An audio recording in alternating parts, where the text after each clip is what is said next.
Oppo's newest smartphone looks to take the best of the past and bring it into the present. Hey, it's Joshua Regar from Android Authority. What's going on, everybody? And this is the Oppo Find 7 in this first look.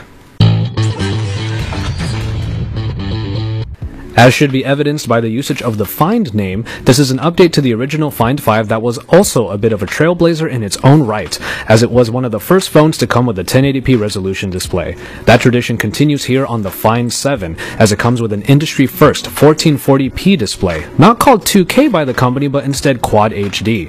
But before we get into the absolutely jaw-dropping screen, let's talk about the design. The design of the Find 7 follows heavily from the language originally started in the Find 5, which is a wonderfully constructed body with steel elements. In the Find 7, the first thing that was noticed was a much better balanced weight distribution, as while the Find 7 comes a little bit heavier than its predecessor, it feels much nimbler in the hand than we would have expected. The black slate front has the 5.5-inch screen with capacitive keys on the bottom, accompanied underneath by a very attractive LED notification light called the Skyline Notification Light. The shine goes from the very middle of the area and permeates in a curve throughout the bottom of the phone. The button layout takes on the power button on the left with the volume rockers on the right, another returning feature from the Find 5, and at first the uncommon layout does take a little getting used to.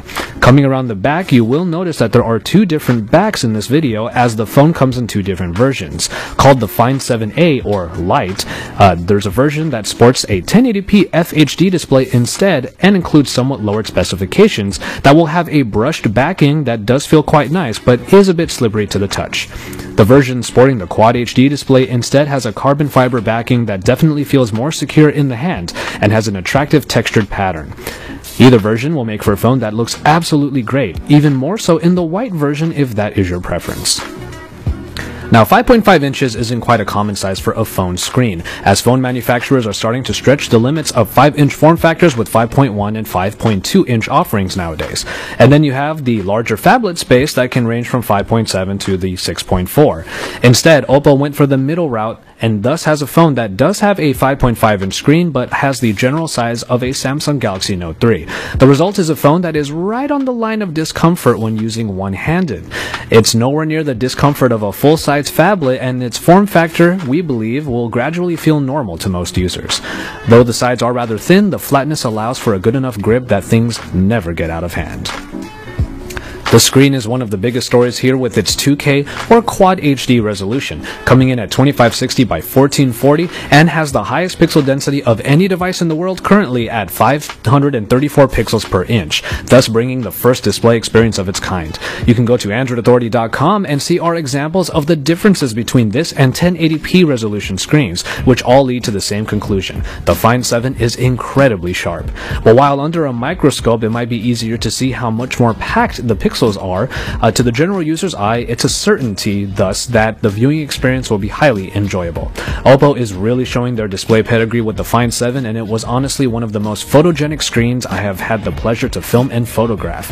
If you already have a great time with 1080p displays, then that will simply just continue here with Oppo's latest. But once again, remember to head to AndroidAuthority.com for an even closer look. Underneath the hood, we get different versions of the Find 7 once again, as the 1080p phone will come with the Snapdragon 800 and the Quad HD Performer will sport the Snapdragon 801 and 3GB of RAM. The Color OS, while not necessarily considered minimalistic in its feature set, actually flew by very smoothly in either version we tested, making this phone sit among its competition in terms of sheer performance. For the most part, the only thing really hindering our speedy experience on the Find 7 was having to hold down the home button to access the recent app screen. And in terms of hardware, Oppo wanted to step their game up even further by offering expandable storage underneath that removable back. And as far as connectivity goes, this is the first Oppo smartphone to handle LTE connections, as it will be made available in every market's version of the phone. That's a big deal for anyone otherwise sick of Oppo's HSDPA connectivity available on previous offerings. But the biggest story in hardware here is definitely in regards to the battery. 3000 mAh might sound pretty normal for the 1440p phone, but Oppo has built in a technology allowing for what is called multi-step constant current charging. Now that all sounds like technical talk, but here's the gist. Oppo claims that the phone can go from 0 to 75% battery life in half an hour. Bottom line is, you're looking at the best-in-class charging speeds of any smartphone. We're excited to put it to the test, but in the end, faster charging time is an exciting prospect indeed. Moving into the camera, we have a 13 megapixel optic package powered by the latest generation Sony Exmor RS sensor. The result is a photography experience that is greatly enhanced but still feels pretty familiar. The app is very much the same ColorOS app from the N1 that includes a lot of different options for your photography experience, including some surprises like the ability to shoot in RAW format, as well as a few returning features like a slow shutter capture. I turned on the touch to capture feature and found the app very snappy, getting its focus point very quickly and then going from shutter to file in very little time.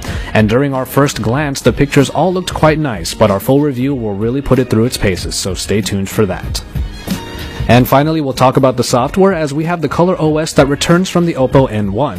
While we were told the new version of this operating system is definitely on its way, the ColorOS is already pretty feature-packed from the top down. On the home screens, there are the live media widgets for extra fun. Despite some interesting shape choices here and there, the general experience is what you would expect, especially with the ColorOS being one of the few Asian user interfaces that still uses an app drawer. Dive deeper into the experience, however, and you'll be sure to find plenty of little gems that range from gimmicky to incredibly useful. The useful features include the gesture panel that you can bring down by sliding from the left of the drop-down, and in there you can draw any number of programmable gestures to perform a bunch of different tasks. These can actually be triggered while in standby mode as well. Double tapping the home button can then turn off and wake up the phone, which was another highlight. But the more gimmicky features are still really cool, like the sky gestures, which can be triggered by holding the volume button down and then moving the phone about in a certain pattern to turn it, the camera, or the torch on. Overall, the rather ethereal look of the ColorOS returns, but it is really only a cover of an otherwise very feature-heavy and actually incredibly thoughtful experience found underneath. The Oppo Find 7 will go on sale very soon on their website for various markets under the prices of $499 for the 1080p resolution version and then $599 for the Quad HD version. And so, there you have it, the Oppo Find 7 in this pretty extended first look. We spent quite a bit of time with the phone and the wonderful people over at Oppo, and there is really one thing for certain after our time with it. We can't wait to get our hands on it for an even more in-depth review. Reporting from the launch event in Beijing, China, this is Joshua Vergara from Android Authority. Stay tuned for more coverage of the Oppo Find 7 here at your source for all things Android.